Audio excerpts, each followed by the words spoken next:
Just 1 ತಿಂಗಳ ಹಿಂದೆಯಷ್ಟೇ ಚೆನ್ನೈಗೆ ಒಂದು ದೊಡ್ಡ ಗಂಡಾಂತರ ಎದುರಾಗಿತ್ತು. ಸತತ ಮಳೆಯಿಂದಾಗಿ ಸಿಟಿ ಒಳಗಡೆ ನೀರಿನ ಪ್ರವಾಹ ಹೆಚ್ಚಾಗಿ ಸುಮಾರು ಆಸ್ತಿ ಪಾಸ್ತಿಯ ಹಾನಿಯಾಗಿತ್ತು. 500ಕ್ಕೂ ಹೆಚ್ಚಿನ ಜನ ಮೃತಪಟ್ಟಿದ್ರು. ಈ ಕಂಟಕದ ಸಮಯದಲ್ಲಿ ರಾಷ್ಟ್ರದಿಂದೆಲ್ಲ ಸ್ವಯಂ ಸೇವಕರು ಬಂದು ಪೀಡಿತರಿಗೆ ಸಹಾಯ ಮಾಡಿದ್ರು. ಎಷ್ಟೊಂದು ಜನ ಹೋರಾಟ ನಡೆಸಿ ಬದುಕುಳಿದ್ರು. ಈ ಎಲ್ರಿಗೂ ತಮ್ಮ ಗೌರವ ಸೂಚಿಸುವ ಸಲುವಾಗಿ ತಮಿಳ್ ನಟ ವಿಕ್ರಮ್ ಅವರು ಸ್ಪಿರಿಟ್ ಆಫ್ ಚೆನ್ನೈ ಅನ್ನೋ ಹಾಡನ್ನ ಮಾಡಿದ್ದಾರೆ. ಈ ಹಾಡನ್ನ ಸಿ ಗಿರಿನಾಥ್ ಅವರು ರಚಿಸಿದ್ದಾರೆ. ಮತ್ತೆ ಇದರಲ್ಲಿ 28ಕ್ಕೂ ಹೆಚ್ಚಿನ ಗಾಯಕರು ಹಾಡಿದ್ದಾರೆ. ಇದಕ್ಕೂ ನಮ್ಮ ಸ್ಯಾಂಡಲ್ವುಡ್ಗೂ ಏನ್ ಸಂಬಂಧ ಅಂತೀರಾ?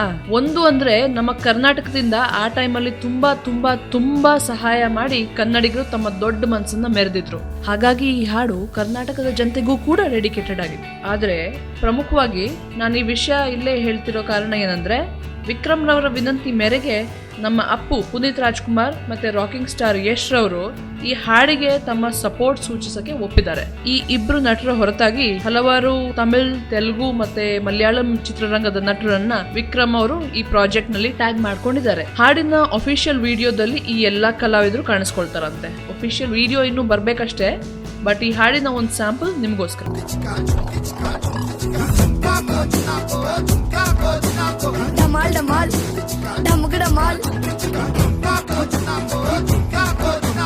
ಈ ವಿಡಿಯೋ ನಿಮ್ಗೆ ಇಷ್ಟ ಆಯ್ತಾ? ಇಷ್ಟ ಆಗಿದ್ರೆ ಕಮೆಂಟ್ ಮಾಡಿ, ಲೈಕ್ ಮಾಡಿ, ಸ್ಯಾಂಡಲ್ವುಡ್ ಸೆಂಟ್ರಲ್ಗೆ ಸಬ್ಸ್ಕ್ರೈಬ್ ಮಾಡಿ. ಹಾಯ್, ನಾನು ನಿಮ್ಮ JK. ನೀವು ನೋಡ್ತಾ ಇರೋ ಸ್ಯಾಂಡಲ್ವುಡ್ ಸೆಂಟ್ರಲ್. ಪ್ಲೀಸ್ ಸಬ್ಸ್ಕ್ರೈಬ್ ಮಾಡಿ. Keep watching.